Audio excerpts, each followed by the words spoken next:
Okay, આનું વર્ગમૂળ કેટલું થાય? ઓકે, મિશ્ર સંખ્યા છે ને આવડી આ છે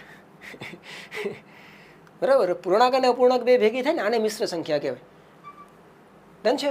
હવે હું દાખલા તરીકે આગળ આમ લખું કે ભાઈ 2/5 લખું, 3/8 લખું અને 5/11 લખું. આવડ્યા તો કે ભાઈ શુદ્ધ અપૂર્ણાંકો છે, બરોબર. અશુદ્ધ અપૂર્ણાંકો કારણ કે આ અંશ કેવો હોય તો કે નાનો હોય, છેદ કેવો હોય તો કે મોટો હોય.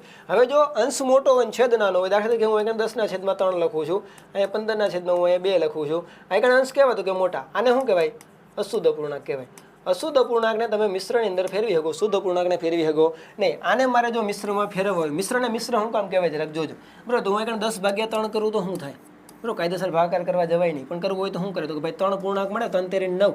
હવે 3 તેરી 9 કરો, શેષ કેટલી વધે તો કે 1/3, બરાબર છે.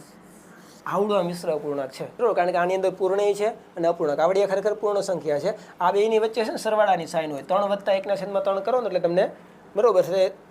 ઓકે, તમને 10/3 મળે, 3.33 સમથિંગ જે પણ કંઈ મળે, બરાબર. મિશ્ર અપૂર્ણાંક છે આવડું છે. આનું આપણે વર્ગમૂળ મેળવવાનું છે ને મિશ્ર અપૂર્ણાંક આપ્યો છે, જવાબ એ મિશ્રમાં જ આપ્યા છે. શું કરે તો કે ભાઈ પહેલાં આપણે મિશ્રને અશુદ્ધમાં ફેરવી લેવું. અશુદ્ધમાં ફેરવવું હોય તો શું કરે તો કે આ બીનો ગુણાકાર. આખા ગામને ખબર છે 25 × 11 આવડતા નથી સાહેબ, બરાબર. કાંઈ વાંધો નહીં, 25 × 10 આવડે, 250 થાય. આની અંદર હજી એક 25 ઉમેર દો, બરાબર. 250માં એક 25 ઉમેરો તો કેટલા થશે? 250ની અંદર 225 તો 275, બરાબર. આની અંદર 14 ઉમેરવાના છે. પેલા 4 ઉમેરો તો 279 થાય ને આની અંદર 10 ઉમેરો તો 289 થાય. ડન છે. આના છેદમાં કેટલા આવે તો કે 25. આનું આપણે વર્ગમૂળ મેળવવું છે એટલે આવડી આ વસ્તુ થશે. ડન છે. હવે 289નું ઓકે, મેં તમને અપૂર્ણાંકને વર્ગમૂળ કઈ રીતના મેળવવા ને આવડી વસ્તુ મેં તમને શીખવાડી દીધી. 289નું 17 થાય.